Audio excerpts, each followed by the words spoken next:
انسان کے ایموشنز تین قسم کے ہوتے ہیں. ایک جب وہ غصے میں ہو، ایک جب وہ خوشی میں ہو، اور تیسرا یہ غمگین ہو. یعنی خوشی، غصہ اور غمگین، یہ تین انسان کے جذبات کی قسمیں ہیں. اسی طرح لوگ یہ سوچتے نہیں ہیں کہ ایموشنز میں جو ہے کبھی بھی جب آپ خوش ہوں یعنی ہیپینس میں ہوں، کبھی بھی کمٹمنٹ یا پرومس نہ کریں.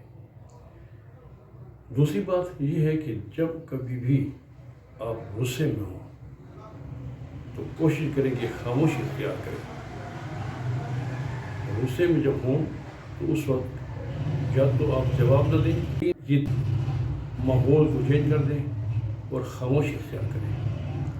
اور تیسری بات یہ ہے کہ جب آپ غمگین ہوں، سیڈ ہوں کسی وجہ سے، تب کوئی فیصلہ نہ کریں، ڈیسیژن نہ کریں، کیونکہ یہ ایموشن جو ہیں یہ پرماننٹ نہیں ہے.